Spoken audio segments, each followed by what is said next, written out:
मायके का सामान।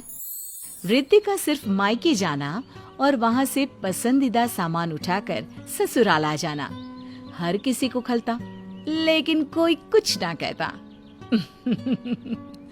वो रिद्धि साड़ी ले गई बनारसी जो चिंटू लाया था। सोचा था भाई की शादी में पहनूंगी, बहुत संभाल कर रखा था। अरे तो आपको बोलना चाहिए था ना माँ जी, बोला क्यों नहीं दीदी को? अरे क्या बोलती, कह रही थी इतनी हैवी साड़ी है, आप क्या पहनोगी मम्मी जी, मैं ले जा रही हूँ। अब बात तो सही थी माँ जी, पर वो ये साड़ी आपके लिए लाए थे, कुछ भारी साड़ियाँ भी होनी चाहिए ना। आप दीदी से मांग लीजिए, नहीं तो क्या। अरे बेटी है मेरी, ले गई तो ले गई। अरे जब कोई फर्क ही नहीं पड़ता आपको तो बता क्यों रही है?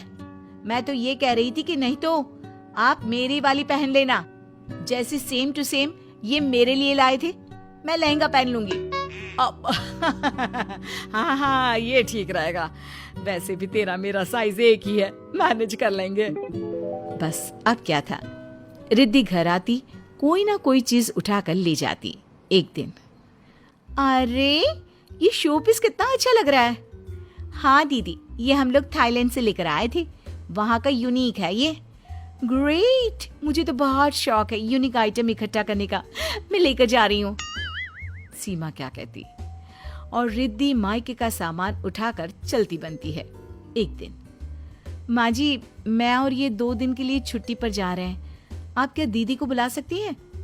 वो आकर रहेंगी तो हमें आपकी टेंशन नहीं रहेगी। हाँ क्यों नहीं, फोन कर देती हूँ। लेकिन रिद्धि, अरे नहीं माँ, मैं नहीं आ सकती, बच्चों के एग्जाम्स शुरू हो रहे हैं। अरे लेकिन तू तो बता रही थी कि 2 महीने बाद है, अभी तो सिर्फ 2 दिनों के लिए बुला रही हूँ बेटा। ना माँ, देखिए मेरे पास ना वक्त नहीं है। बहू का मूड खराब हो जाता है, वो क्या करती, चुपचाप कमरे में चली जाती है। लेकिन तभी उसे एक आइडिया आता है, वो ननद को फोन करती है। और बताओ दीदी, कैसे हो आप, क्या हाल चाल है? बस भाभी चल रहा है, आप सुनाओ, कैसे याद कर लिया? अरे कुछ नहीं, वो ना नया मिक्सर ग्राइंडर लिया था, उसमें तो जूस के साथ साथ मसालों, इडली का घोल, कुछ भी पीस लो, बहुत अच्छा पीसता है। वही लिया था तो बताने के लिए फोन किया था।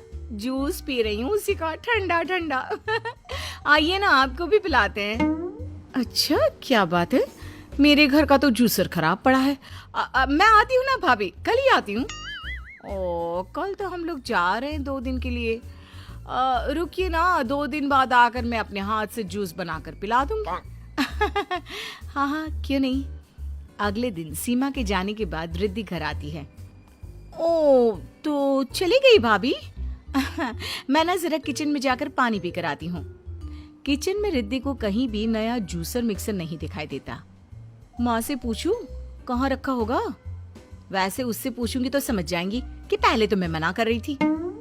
रिद्धि 2 दिन माँ पापा की खूब सेवा करती है, उनकी हर चीज का ख्याल रखती है। 2 दिन बाद जब सीमा आती है, अरे क्या बात है भाभी, आप तो मुझे जूस बनाकर पिलाने वाली थी, इसीलिए रुकी हूँ। वैसे भी ना मेरे घर का जूसर खराब है, तो सोचा यही वाला लेकर चलती हूँ। अरे मैंने आपको बताया नहीं दीदी, वो ना बहुत खराब था, कंपनी वालों को वापस करके उन्होंने पैसे भी लौटा दिए हमें अपने। खैर दीदी, 2 दिन आप पापा माँ जी का ख्याल रखने आई, कितनी बड़ी बात है। बेचारी रिद्धि खाली हाथ कैसे वापस जाती ससुराल।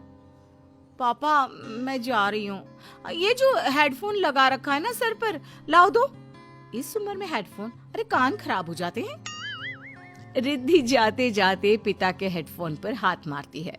कुछ दिन ऐसे ही बीतते हैं कि एक दिन आता है।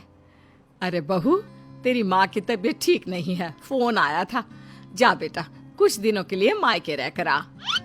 जी माँ जी, लेकिन आप लोग? तुम माँ के पास जाओ, मैं घर में माँ का हाथ बटा दिया करूंगा।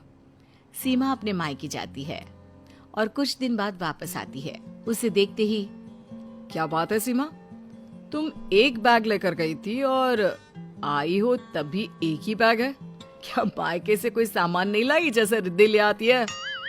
क्या लाती, मुझे तो कुछ समझ में ही नहीं आ रहा था। बाकी मैं ज्यादा देख भी नहीं पाई। वो क्या है ना, भाभी का घर है, कुछ हाथ लगाऊं तो उन्हें अच्छा नहीं लगता ना। अरे बिल्कुल ठीक बोल रही है बहू, मायके से क्यों चीजों को उठाना, मैं भी इस बात को पसंद नहीं करती। अच्छा, तो रिद्धि तो लेकर जाती है माँ? अरे मैं माँ हूँ, मैं किसी भी चीज के लिए किसी को मना नहीं कर सकती, फिर चाहे रिद्धि हो या सीमा। और मयंक, दीदी ना माँ की वो साड़ी भी ले गई जो माँ को पहननी थी। माँ ना भारी था, लेकिन कोई रोज रोज तो भारी साड़ी पहनता नहीं ना। माँ को बहुत दुख हुआ था। बोलना नहीं चाहिए, हेडफोन में भजन कीर्तन सुनकर मन बहल जाता था। अरे कुछ फिल्में देख लेते थे, लेकिन अब तो समय ही नहीं कटता। देखिए, मैं रिद्धि की बुराई नहीं कर रही हूँ, लेकिन उनके पति रोहन कम नहीं कमाते। दीदी चाहे तो चीजों को मैनेज कर सकती हैं, लेकिन नहीं, उनकी निगाह तो यहीं की चीजों पर रहती है। और मैं ये जानती हूँ कि मैं अपने ससुराल में ठीक हूँ। आप कम कमाएंगे तो मैं उतने में ही काम चला लूंगी। वो कहते हैं ना, जितनी चादर हो उतने ही पैर पसारने चाहिए। बेटा, जो कि अब समझ नहीं पा रहा था कि कैसे पूरा परिवार सीमा की ही साइड ले रहा है, जबकि वो तो उन लोगों के घर की बेटी के खिलाफ बात कर रही है, कि सास बोल पड़ती है। देखो, जिसकी नीयत कम में संतुष्ट हो जाए ना, वो हर जगह सुखी है, लेकिन जिसकी नीयत ही नहीं रुकती, उसका कुछ नहीं हो सकता। मेरी भाभी ने कई सामान को ले जाने को कहा भी, लेकिन मैंने मना कर दिया। कारण मैं जानती हूँ, वो उनकी गृहस्थी का सामान है, उसे फिर से बनाने में उन लोगों को वक्त लग जाएगा। सभी को सीमा की बात सही लगती है कि तभी वहां रिद्धि भी आ जाती है। अरे रिद्धि, क्या हो गया, कैसे आना हुआ?